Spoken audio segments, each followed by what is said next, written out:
ಅಖಾಡ big fight ವಿಶೇಷ ನಾನು ಮತ್ತೆ ಮುಂದುವರಿಸ್ತಾ ಇದ್ದೀನಿ. ಚಕ್ರಂಗೇಗೌಡ್ರೆ, ಈಗ ಈ ಒಂದು ಇಡೀ ವಿಚಾರದಲ್ಲಿ ಒಂದು ವಿಶೇಷ ಅಧಿವೇಶನ ಕರೆಯಬೇಕು ಅಂತ ಸರ್ಕಾರ ಪ್ಲಾನ್ ಮಾಡ್ತಾ ಇದೆ. 3 ದಿನಗಳ ಕಾಲ ಆದರೂ ವಿಶೇಷ ಅಧಿವೇಶನ ಕರೆಯಬೇಕು, ಇದ್ರ ಬಗ್ಗೆ ಚರ್ಚೆ ಆಗಬೇಕು ಅಂತ.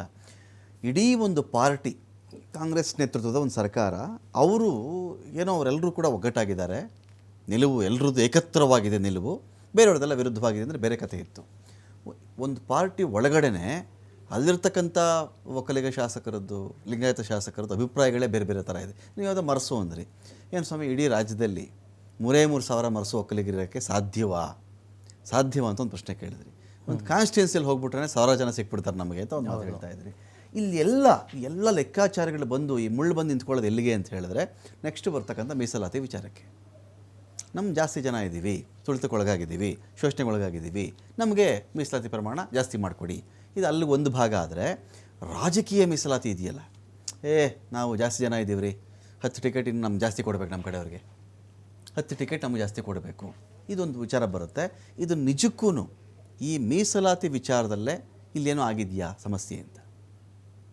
ಈಗ ಮೀಸಲಾತಿ ವಿಚಾರದಲ್ಲೂ ಸರ್ ನನಗನ್ಸುತ್ತೆ ಬಾಬಾ ಸಾಹೇಬ್ ಅಂಬೇಡ್ಕರ್ ಅವರ ನೀತಿ ಏನಿತ್ತು ಅದನ್ನು ಅನುಸರಿಸಿದ್ರೆ ಈ ಸಮಸ್ಯೆ ಬರಲ್ಲ. ಓಕೆ. ಈಗ ಅವರು ಸಂವಿಧಾನ ಬರೆಯುವಾಗ ದಲಿತರ ಸಂಖ್ಯೆ ಜಾಸ್ತಿ ಇತ್ತು ಇಡೀ ದೇಶದಲ್ಲಿ.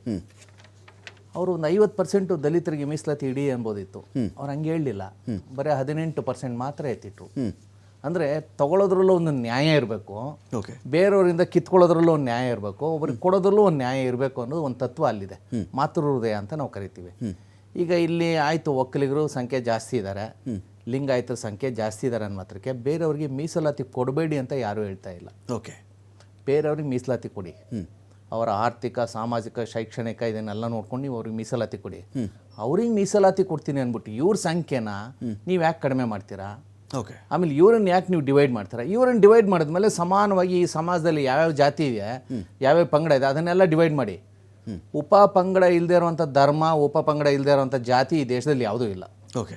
ಯಾವುದಾದ್ರು ಒಂದು ಜಾತಿ ನಮ್ಮಲ್ಲಿ ಉಪ ಪಂಗಡ ಇಲ್ಲವೇ ಇಲ್ಲ ತೋರಿಸಿ ಅಂತ ಹೇಳಿ ನೋಡೋಣ. ಸರ್, ಎಂತೆಂಥ ಮೈಕ್ರೋ ವಿಭಾಗಗಳಿದೆ ಅಂದರೆ ನಾನು ಆ ಜಾತಿ ಹೆಸರುಗಳು ಹೇಳಕ್ಕೆ ಹೋಗಲ್ಲ, ಯಾಕೆಂದರೆ ಕೆಲವ್ರಿಗೆ ಹರ್ಟ್ ಆಗ್ಬಿಡುತ್ತೆ. ತಿನ್ನೋರು ತಿಂದೇ ಇರೋರು ಒಂದು ಜಾತಿ ಅಂತ ಇಟ್ಕೊಳ್ಳಿ, ಎಕ್ಸು. ಓಕೆ. ಅವರಲ್ಲಿ ತಿನ್ನೋರು ತಿಂದೇ ಇರೋರು, ಮಾಂಸ ಒಂದೇ ಜಾತಿ, ಮದುವೆ ಆಗ್ತಾರೆ, ಮದುವೆ ಇದು ಮಾಡ್ತಾರೆ. ತಿನ್ನೋರು ತಿಂದೇ ಇರೋರು, ಓಕೆ, ಅಂದರೆ ನಾನ್ ವೆಜ್ ತಿನ್ನೋರು, ನಾನ್ ವೆಜ್ ತಿಂದೇ ಇರೋರು ಅಂತಲೂ ಇದ್ದಾರೆ. ಈ ರೀತಿಯ ವಿಭಾಗಗಳಿದ್ದಾಗ ಎಲ್ಲ ರೀತಿಯ ಉಪಪಂಗಡಗಳಿದ್ದಾವೆ.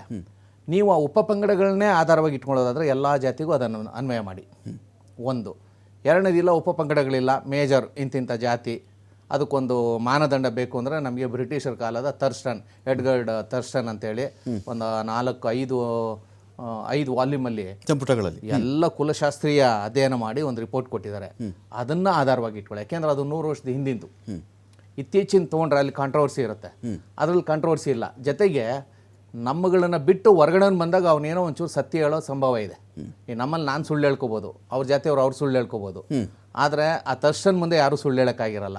ವಾಸ್ತವಾಂಶದ ನೆಲೆಗಟ್ಟಿನಲ್ಲಿ ಸರ್ವೆ ಮಾಡಿ ಒಂದು ರಿಪೋರ್ಟ್ ಕೊಟ್ಟಿದ್ದಾರೆ. ಅದನ್ನು ಆಧಾರವಾಗಿ ಇಟ್ಕೊಂಡು ಆ ಜಾತಿಗಳನ್ನು ಮಾತ್ರ ಮಾನ್ಯ ಮಾಡ್ತೀವಿ ಅಂತೇಳಿ. ಆಮೇಲೆ ಅದಾದ್ಮೇಲೆ ಜಾತಿಗಳು ಹುಟ್ಟಲ್ಲ ಸರ್ ಹೊಸದಾಗಿ. ಹೊಸದಾಗಿ ಹುಟ್ಟಿಸೋದಕ್ಕೆ ಅವಕಾಶ ಇಲ್ಲ ಜಾತಿಗಳನ್ನ. ಪ್ರತಿಯೊಂದೂ ಕೂಡ ಹಿಂದೆ ಇದ್ದಿದ್ದನ್ನು ಮಾತ್ರ. ಈಗ ನಾನು ಹೊಸದಾಗಿ ನಾನೇ ಒಂದು ಜಾತಿ ಹುಟ್ಟಾಕ್ತೀನಿ ಅಂದರೆ ನಮ್ಮ ಸಂವಿಧಾನದಲ್ಲಿ ಅವಕಾಶ ಇಲ್ಲ. ನಾಳೆ ದಿನ